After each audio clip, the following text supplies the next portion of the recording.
Hello friends, मैं हूं advocate Nitesh Banka. आप हैं मेरे YouTube channel let's speak legal में। आज मैं आपको ये बताने जा रहा हूं कि डीवी केसेस में आप क्या क्या गलतियां कर देते हैं, जिसकी वजह से क्या होता है कि आपके ऊपर जो है बहुत हाई मेंटेनेंस बन जाती है, या फिर आपका जो डीवी केस है वो आप हार भी सकते हैं अगर आप ये गलतियां करते हैं। तो क्या है ये गलतियां, ये हम जानेंगे। देखिए, एक तो आपकी वाइफ ने जो है एक फॉल्स केस कर दिया आपके ऊपर।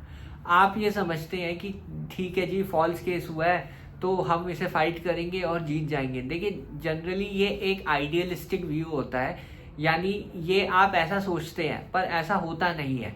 होता ये है कि आपके ऊपर जो है बहुत हाई मेंटेनेंस बन जाती है, जिसके एरियर्स भी बहुत ज़्यादा एक्यूमुलेट हो जाते हैं 2-3 साल के बाद आज से, और आपको जो है काफ़ी मेंटल स्ट्रेस, फाइनेंशियल स्ट्रेस आपको फेस करना पड़ता है।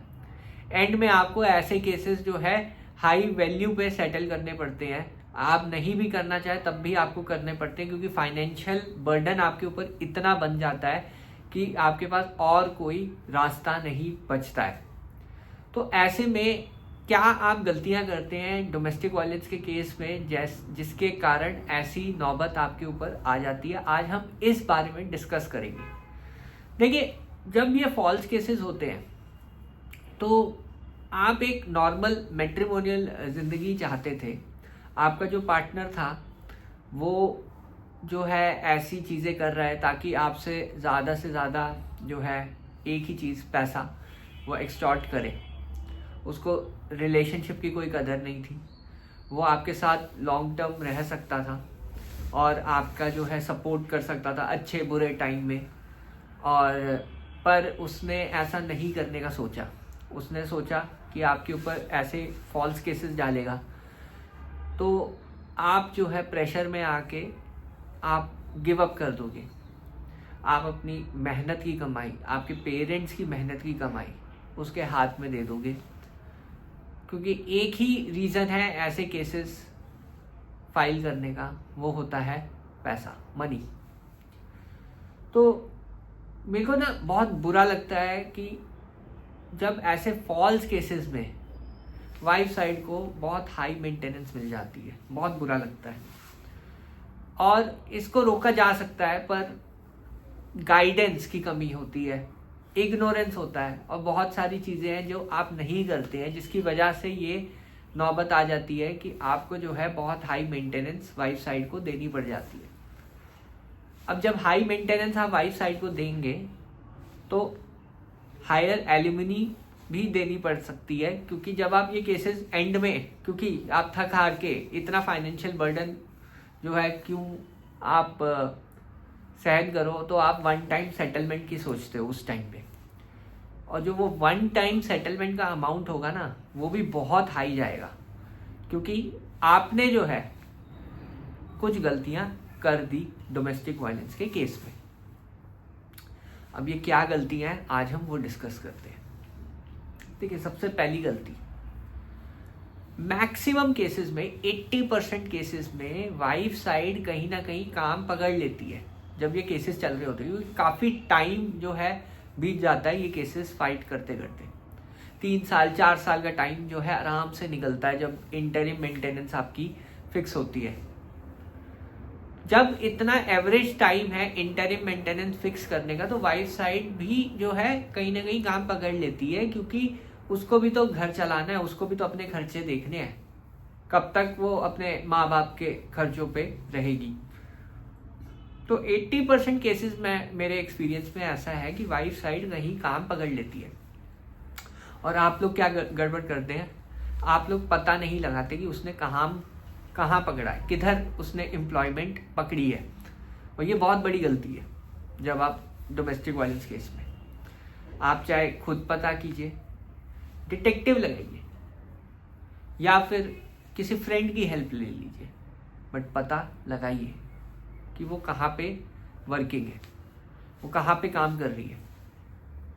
जब आप ये पता लगा देंगे कि वो कहाँ काम कर रही है, आपको पता है कि वो उसकी एम्प्लॉयमेंट कहाँ पे है, तब आप एक सेक्शन 91 की एक एप्लीकेशन डालेंगे, जैसे हम सेक्शन 94 BNSS में अभी जो नया कानून आया है उसमें कहते हैं। उसमें आप जो है उसकी एम्प्लॉयमेंट की डिटेल्स जो है मेंशन करके कोर्ट के सामने रखेंगे। जब आप नहीं करते, ये सारे रिकॉर्ड्स नहीं आते कोर्ट में, तब आपके ऊपर जो है एक हाई मेंटेनेंस बन जाती है। इंटरिम मेंटेनेंस है ये तो अभी, और जब तक केस चल रहा है तब तक आपको ये पे करना ही होगा। अगर आप नहीं करोगे तो वाइफ साइड एग्जीक्यूशन फाइल करेगी, जिसमें आपकी जो सैलरी है वो अटैच हो जाएगी, आपको जेल तक भी जाना पड़ सकता है। तो ये जो है सबसे बड़ी गलती करते हैं आप, कि आप पता नहीं लगाते कि आप डोमेस्टिक वायलेंस केस में कि वाइफ कहाँ पे कार्यरत है। अब दूसरी सबसे बड़ी गलती ये करते हैं, आप अपनी जॉब छोड़ देते हैं, आप अपने आप को जो है डिग्रेड कर देते हैं, अपने एसेट्स ट्रांसफ़र कर देते हैं। पर दोस्तों एक चीज़ है, जब आप ऐसा करते हैं तो कोर्ट आपके लास्ट 3 साल के रिकॉर्ड्स मंगवाता है जब भी आप इनकम एफिडेविट फाइल करते हैं। जब ये 3 साल के रिकॉर्ड्स आते हैं ना, ऑन रिकॉर्ड आते हैं ये 3 साल के रिकॉर्ड्स, तब कोर्ट को पता चल जाता है कि आपने जानबूझ के ये जॉब छोड़ी है, जानबूझ के अपने एसेट्स जो है ट्रांसफ़र करें ताकि आप मेंटेनेंस आपकी कम हो जाए। इन सब चीज़ों से कोई फ़र्क नहीं पड़ता, उल्टा मेंटेनेंस आपकी ज़्यादा हो जाती है। तीसरी चीज़ आप ये करते हैं, इनकम एफिडेविट में छुपाते हैं चीज़ें। जब आप अपनी इनकम छुपाते हैं, अपने एसेट्स छुपाते हैं, क्योंकि वाइफ के पास तो वो डेटा है, वाइफ भी सिमिलर एप्लीकेशन फाइल कर सकती है कोर्ट में की, और वो सारा का सारा डेटा कोर्ट के समक्ष आ जाएगा। और जब आप ऐसी चीज़ करते हैं, कोर्ट के पास और कोई ऑप्शन नहीं रहता, गेस वर्क का ऑप्शन होता है। हमारे एक एक्सपीरियंस में ऐसा हुआ था कि क्लाइंट ने दिखाया कि वो 10,000 रुपये महीना कमाता है, पर क्या हुआ, वाइफ साइड ने उसके एसेट्स जो है कोर्ट को दिखा दिए कि इसकी तो इतनी लाखों की सेविंग्स है।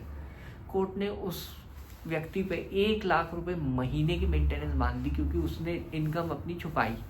उसने सिर्फ अपनी इनकम 10,000 दिखाई, पर मेंटेनेंस उस पर बन गई 1 लाख रुपए महीना।